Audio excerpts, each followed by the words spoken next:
Hey, Steelers fans, I'm Thomas Mott. Welcome to our Pittsburgh Steelers news and review video here on a Wednesday. We're going to be doing a mailbag video later on this week. One of our hosts here at Chat Sports, either myself, Tom, Harrison, somebody else, will go ahead and answer your mailbag questions based off of this video. So right now, if you're a subscriber, go down below, use the hashtag Steelers, ask any sort of Steeler-related question you possibly could want, and one of us, if it's good enough, might pull it for a mailbag video later on this weekend. So get your questions in now. They're going to pull from this video in the comment section. Go down below and ask away.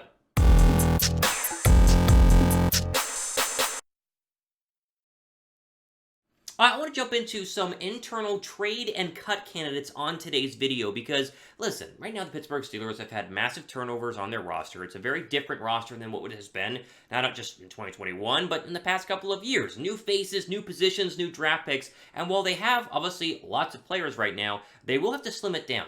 And they will do it during cuts, so we're going to get into a specific cuts video later on this summer. But right now, there are some guys who might be traded. And if they can't be traded, they might be cut. Some guys might be cut if they can't be traded, right? And so on and so forth. So I want to jump into 5 internal trade or cut candidates. Guys who essentially could be moved from this roster by before training camp, during training camp, or before the start of the 2022 season. So, let's start with one of the most obvious ones here, and that is Mason Rudolph. Mason Rudolph is essentially the odd man out on a loaded Steelers quarterback depth chart. Now, they kept him for one more year. That was before they went out and got Mitchell Trubisky, and of course, Kenny Pickett. And so, obviously, he slides down the quarterback depth chart to number 3. Now, you can keep him.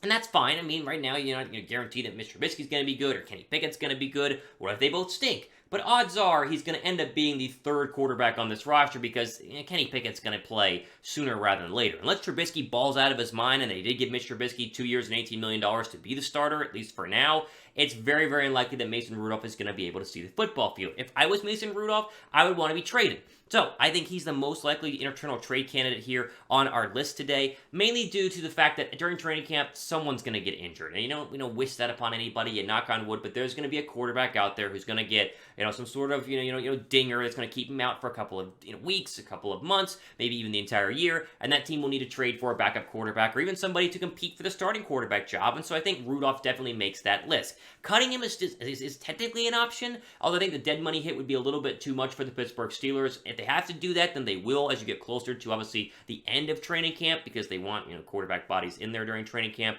But I think the first guy on a list, if you're talking about internal trade or cut candidates as we head towards training camp, Mason Rudolph has got to be up there. Everything we've heard so far about Kenny Pickett is good, too. And so the odds of, again, Pickett losing, or at least going further down the depth chart than Mason Rudolph, even though Rudolph's been there longer, Pickett was a first-round draft pick for a reason. They're going to try to get him to play as soon as possible because that is, honestly, just the modern National Football League. So we will see what happens with Rudolph going forward, but I would be very, very surprised if he is actually on the roster when you get to week 1 of the 2022 season. Do you guys agree with that? Do you guys think Mason Rudolph will be on the team come week 1? I think he will. Type 1 and below for yes. I think he will not, like me, and then go ahead and type N and below for no.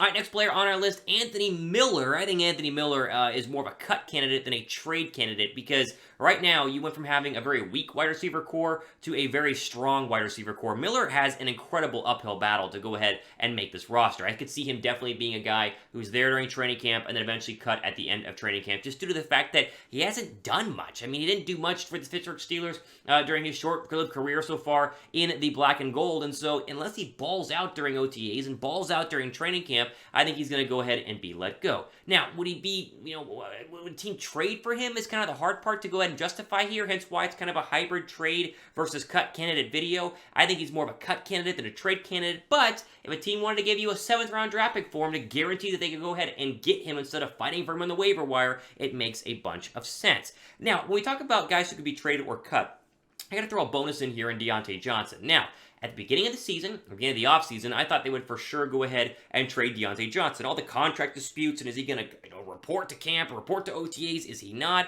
Well, now that he has reported, and now that they kind of have showed you what the roster is going to actually look like, I think there's a roster spot for him. And if I'm Deontay Johnson, I play one more year on my final year contract in Pittsburgh, and then I hit the free agent market and hopefully get the Christian Kirk money that you saw Jacksonville give during the 2022 offseason just a couple of months ago. And so while they could still trade Deontay Johnson for the right price, I think he was too productive last season, and there are too many young guys on this roster to the point that they need some veterans there alongside Chase Claypool. And so I didn't include Johnson on any of my lists here, my list of 5, but there still is technically a possibility if there was the team calling for the right price in terms of moving on from Johnson. Who is the number 2 wide receiver on this roster right now? Is there one on this roster? Can you, pick one? I think we all agree that Claypool's kind of your number 1. I would assume Johnson is the 2, but could Pickens rise up and take over the number 2 spot? I don't know. Let me know what you guys think is the number 2 wide receiver on this roster right now down below in the comment section. Now, next on our list is another wide receiver, very similar, I would say, argument to the Anthony Miller situation, Miles Boykin. Miles Boykin, of course, had a very lackluster season and is very much a guy who I would not be surprised if the Steelers cut him from the Steelers wide receiver depth chart at some point this offseason. Now, they can wait till after training camp and wait till the roster cuts actually come down, or if he's been unimpressive so far at OTAs, which I have not heard anything, so I'm not really sure, he could definitely be a cut as well. I think the drafting of Calvin Austin, if it had just been George Pickens, then you could see a spot for both Miller and Boykin, or maybe just one. But the fact they drafted Calvin Austin as well shows you how confident they are in the likes of Boykin and Miller. They got these 2 receivers for a reason. These are the future in Pickens and Austin, and not Boykin and Miller. And so I would be very surprised, again, if Miles Boykin ends up on this roster by the start of the 2022 season. Whether it's a trade or a cut, more likely being a cut, I definitely see him being axed at some point in the coming weeks, months, or, again, at the end of training camp. Okay, I'm going to get to kind of a controversial one, and I'll explain why here, but Devin Bush. Now, Devin Bush has always been, at least for his short-lived career in Pittsburgh, kind of the disappointing first-round draft pick. And every single team has one of these eventually. Even if you're a very good team that drafts well, like Pittsburgh has historically, you eventually get a guy who underperforms the position that you drafted him in, and Bush is obviously that. Now, are they going to go ahead and trade or cut Devin Bush? I don't think so. I think they're going to end up keeping him, and I think he's going to try to play, or I think he's hoping to play very, very well in 2022 to get that second contract, because, of course, this rookie contract is running out here very darn soon. But let's just say he's just not looking that great, and let's just say that maybe Spillane or, Allen, who are the backups, are playing a little bit better, and maybe, just maybe a team comes calling and wants to offer a 5th or a 6th round draft pick to kind of give a chance to reset the career of Devin Bush. I think they would go ahead and move him if all of those things are kind of in line. Now, cutting him, to me, again, I don't see that happening. He's kind of more of a trade candidate versus the cut candidate of Miller or Boykin, but I do think that this is a critical offseason, whether you think he's going to be moved or not, for Devin Bush to prove if he has what it takes to continue to be a starting middle linebacker in the National Football League. I mean, they signed Myles Jack for a reason. And they would not have signed Myles Jack if Devin Bush had been playing at the level that they wanted him to. If Jack balls out, if either Allen or Spillane plays well, I could see a scenario where they go ahead and move on from Devin Bush, get rid of that contract early, and not have to worry about how much do you want to play him in 2022? Do you want to re-sign him after 2022? Just kind of wipe the slate clean, let him go somewhere else, and start fresh at the linebacker position.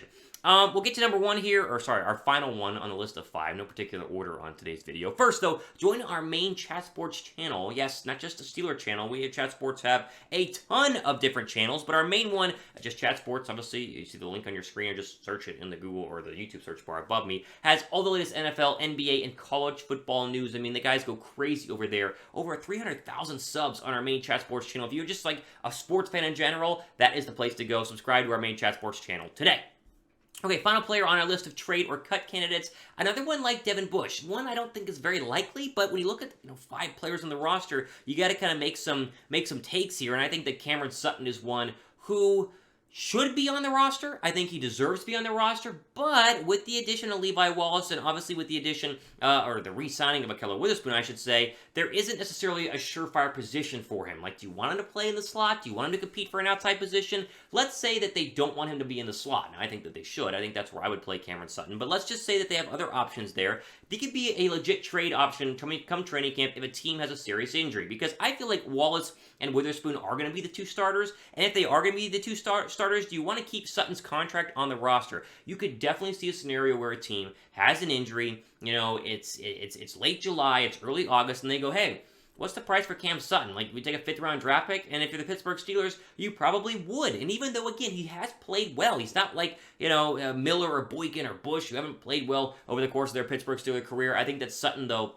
with the addition of a guy like Ahkello Witherspoon, kind of gets pushed back a little bit and could be a very, very likely trade target if and when a team has an injury. Because, again, this kind of stuff happens. Like, you get to training camp, and teams have their rosters, and they're like, here's our guys. And then you have an injury, and then it's like, oh my gosh, our depth at that spot is so bad that we got to make a trade. Who's out there? We can't trade for a superstar. We only afford to trade for, a backup or a fringe starter player. And a guy like Cameron Sutton, I think, makes a lot of sense for that as well. Again, It's hard to create a list like this at this point in the offseason. I want to give you guys like an early preview of my expectations if someone is traded, if someone were to be cut early, who could it be? These are the 5 that I went ahead and come up with, so I'll look for pushback from you guys, obviously, down below in the comment section, but we'll end on this. Who's most likely to be traded or cut from my list? Is it Rudolph? Is it Miller? Is it Boykin? Is it Bush? Is it Sutton? If you had to pick one of the 5, let me know down below right now. I want to see what you guys think of my list in general. Okay, we'll go ahead and end on that note. Be sure to follow me on Twitter at Thomas Mott for the latest updates around the National Football League. I do a lot of tweets, including stuff regarding your Pittsburgh Steelers. And be sure to subscribe. Like we said, mailbag video happening later on this week. If you want to be a part of that, got to be a subscriber and get your questions in on this video down below in the comments section. For our Pittsburgh Steelers video, Thomas Mott signing off. Enjoy the rest of your day.